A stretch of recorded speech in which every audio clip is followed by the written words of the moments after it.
Kerajaan Tarumanegara atau Kerajaan Taruma adalah kerajaan tertua kedua di Nusantara setelah Kerajaan Kutai di Kalimantan yang meninggalkan bukti arkeologi.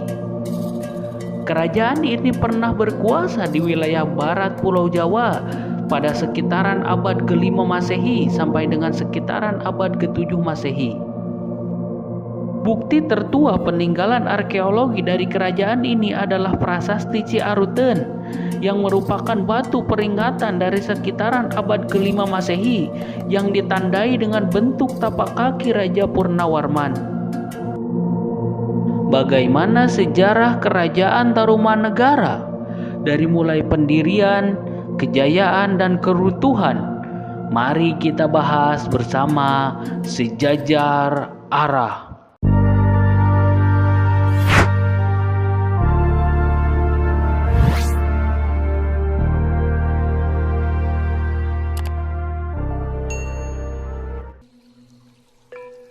Dalam catatan sejarah, Kerajaan Tarumanegara merupakan kerajaan Hindu tertua kedua di Indonesia yang meninggalkan bukti arkeologi.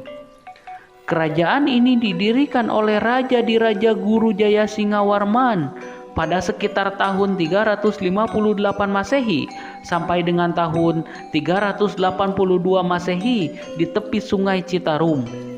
Raja Jaya Singawarman merupakan seorang maharesi atau pendeta yang berasal dari India, tepatnya dari Salakayana.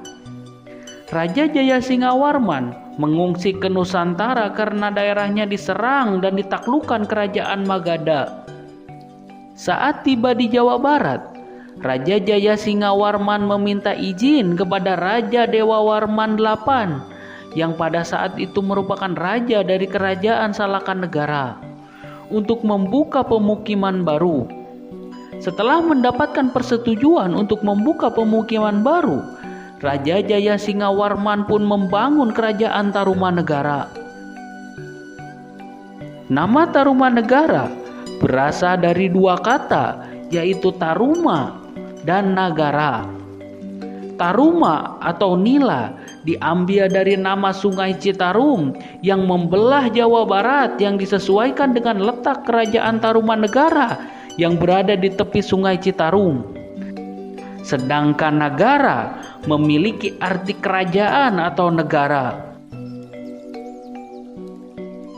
Kehidupan sosial dan politik Kerajaan Tarumanegara terbilang maju. Hal ini terlihat dari daerah kekuasaannya yang sangat luas. Daerah kekuasaan Kerajaan Tarumanegara meliputi Banten sampai Cirebon. Sejak berdiri, Kerajaan Tarumanegara mengalami masa kejayaan sebanyak 3 generasi. Kerajaan Tarumanegara mengalami masa keemasan saat dipimpin oleh Raja Tarumanegara ketiga, yaitu Raja Purnawarman. Keberadaan Kerajaan Tarumanegara juga pernah tercatat dalam berita dari sebuah dinasti di Tiongkok. Dalam berita tersebut dikatakan bahwa Kerajaan Tolamo atau Tarumanegara pernah mengirimkan utusan mereka ke Tiongkok pada sekitar tahun 528 Masehi, sekitar tahun 538 Masehi, dan sekitar tahun 666 Masehi untuk kunjungan persahabatan. Kabar lainnya mengenai Kerajaan Tarumanegara datang dari Gunawarman, seorang pendeta dari Kashmir yang mengatakan bahwa agama yang dianut rakyat Tarumanegara adalah Hindu. Raja Jaya Singawarman meninggal dan dimakamkan di tepi Sungai Kasi, tepatnya di Kaligomati. Setelah itu, tahta kerajaan digantikan oleh putra Raja Jaya Singawarman, yaitu Darmawarman. Raja Darmawarman memerintah pada tahun 382 Masehi sampai dengan tahun 395 Masehi. Sayangnya, tidak ada banyak catatan mengenai raja kedua Kerajaan Tarumanegara ini. Namanya hanya tercantum di naskah Wangsakerta yang menceritakan mengenai kisah kerajaan-kerajaan di Indonesia. puncak kejayaan Kerajaan Tarumanegara. Nama raja dari Kerajaan Tarumanegara lainnya yang tercatat dalam naskah Wangsakerta adalah Raja Purnawarman. Raja Purnawarman memerintah Kerajaan Tarumanegara dari tahun 395 Masehi sampai dengan tahun 434 Masehi. Ia bergelar Sri Maharaja Purnawarman, Sang Iswara Digwijaya Bima Prakarma Surya Mahapurasa Jagatpati. Kerajaan Tarumanegara mencapai puncak kejayaannya saat dipimpin oleh Raja Purnawarman ini. Dalam sejarah Kerajaan Tarumanegara tertulis, kemasyhuran kerajaan ini diabadikan dalam prasasti zaman Purnawarman mengenai dibangunnya pelabuhan dan beberapa sungai sebagai sarana perekonomian. Pada masa pemerintahan Purnawarman, Kerajaan Tarumanegara juga memperluas kekuasaan dengan menaklukkan raja-raja kecil di Jawa Barat. Selain itu, pemerintahan di masa Purnawarman sangat memperhatikan pemeliharaan aliran sungai. Seperti pada tahun 410 Masehi, Raja Purnawarman memperbaiki Kali Gangga hingga Sungai Cisuba yang terletak di daerah Cirebon. Selain itu, di tahun 334 Saka atau 421 Masehi, Purnawarman memperindah daerah aliran Sungai Cupu yang mengalir hingga Istana Raja. Bahkan di tahun 335 Saka atau tahun 413 Masehi, Purnawarman memerintahkan pembangunan Sungai Sarasah atau Sungai Manukrawa atau sekarang lebih dikenal dengan Sungai Cimanuk. Ia juga memperbaiki aliran Sungai Gomati dan Sungai Candrabaga yang sebelumnya pernah dilakukan oleh Raja Diraja Guru, kakeknya di tahun 339 Saka atau tahun 417 Masehi. Sungai Gomati dan Sungai Candrabaga sendiri menurut para ahli dikenal sebagai Sungai Bekasi sekarang. Terakhir, pada tahun 341 Saka atau tahun 419 Masehi, ia juga memerintahkan untuk memperdalam Sungai Citarum yang merupakan sungai terbesar di wilayah Kerajaan Tarumanegara. Ternyata perhatian Raja Purnawarman terhadap sungai-sungai ini membawa dampak positif. Di antaranya, keberadaan sungai-sungai ini dapat mempertangguh daerah-daerah yang dibangun sebagai daerah kekuasaan Kerajaan Tarumanegara. Pada masa itu, sungai berperan sangat penting sebagai sarana untuk membangkitkan ekonomi, pertanian, dan perdagangan. Setelah Raja Purnawarman bertahta, ada beberapa nama raja lain seperti Wisnuwarman yang berkuasa di antara tahun 434 Masehi sampai dengan tahun 455 Masehi. Setelah Raja Wisnuwarman turun tahta, kemudian Raja Wisnuwarman digantikan oleh anaknya yang bernama Indrawarman pada sekitaran tahun 455 Masehi sampai dengan tahun 515 Masehi.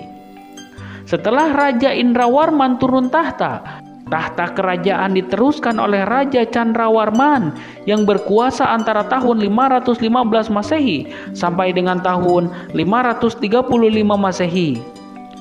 Lalu dilanjutkan oleh Raja Suryawarman yang berkuasa antara tahun 535 Masehi sampai dengan tahun 561 Masehi. Sepeninggal Raja Suryawarman, raja-raja Kerajaan Tarumanegara berturut-turut adalah Raja Kartawarman yang berkuasa antara tahun 561 Masehi sampai dengan tahun 628 Masehi. Raja Sundawarman yang berkuasa antara tahun 628 Masehi sampai dengan tahun 639 Masehi.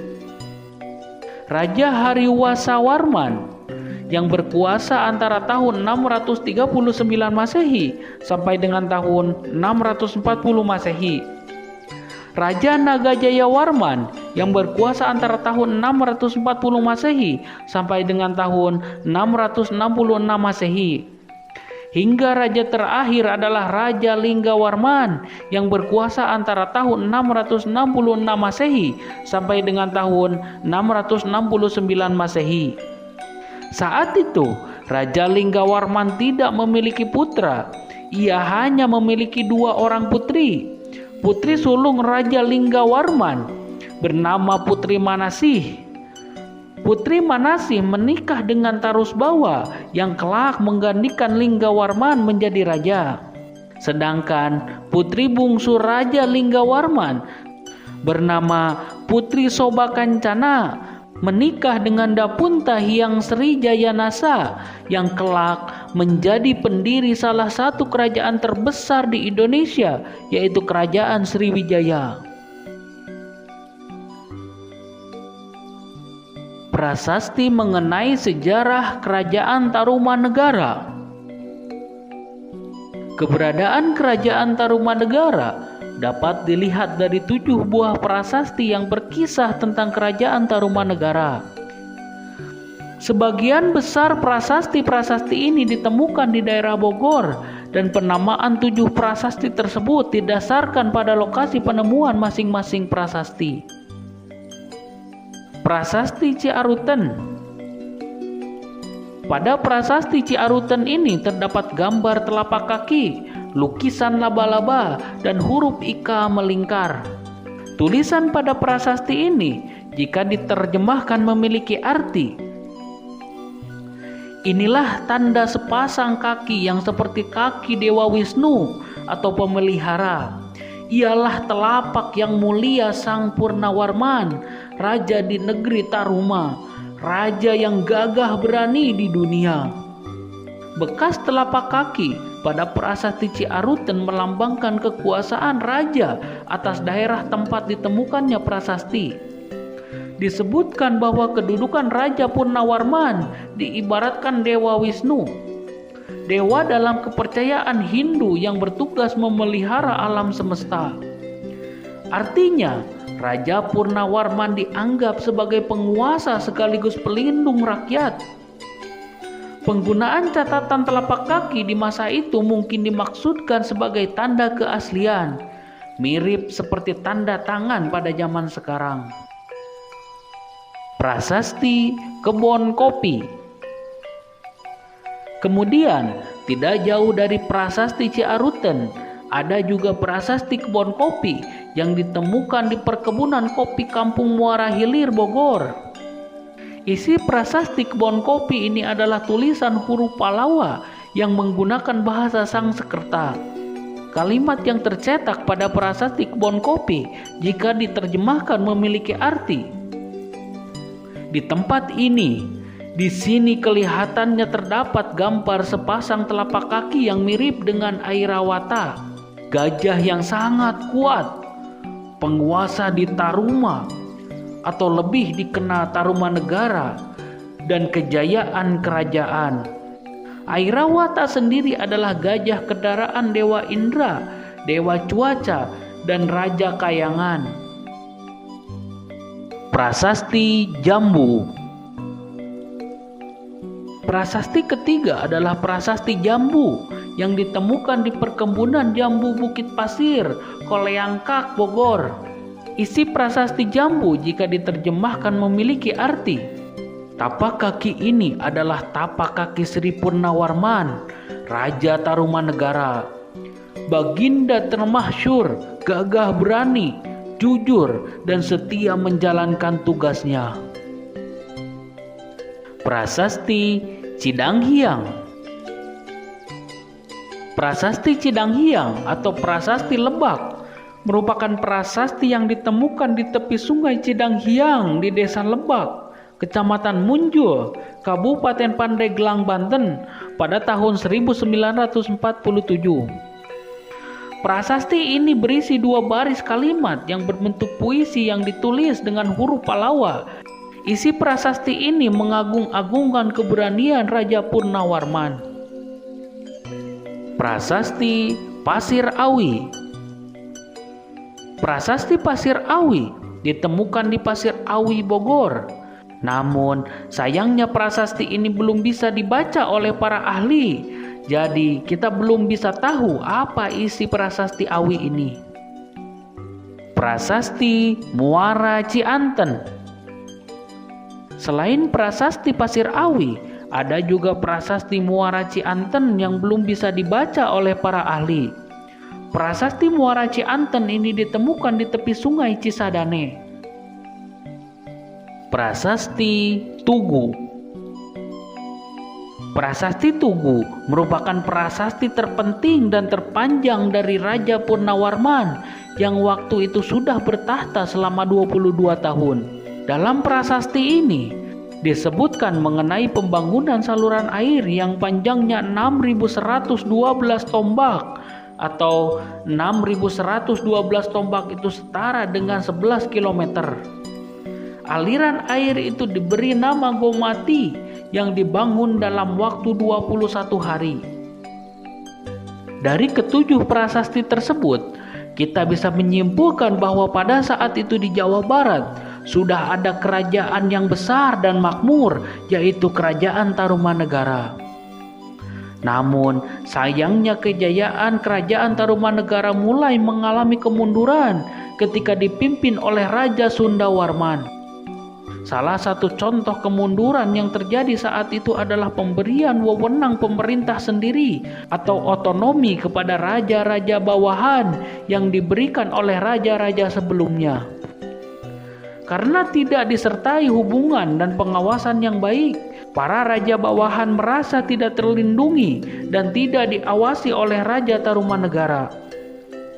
Selain itu, pada masa itu juga muncul kerajaan pesaing Tarumanegara yang sedang naik daun, yaitu Kerajaan Galuh, yang menimbulkan terjadinya pemberontakan. Hingga akhirnya saat Raja Kerajaan Tarumanegara terakhir, yaitu Raja Linggawarman, tidak memiliki anak laki-laki, pamor Kerajaan Tarumanegara pun semakin merosot. Kerajaan Tarumanegara akhirnya pecah menjadi dua kerajaan, yaitu Kerajaan Sunda dan Kerajaan Galuh. Kerajaan Sunda menjadi kelanjutan Kerajaan Tarumanegara yang dipegang oleh Raja Tarusbawa yang merupakan menantu dari Linggawarman. Sedangkan Kerajaan Galuh dikuasai oleh Raja Wretikandayun.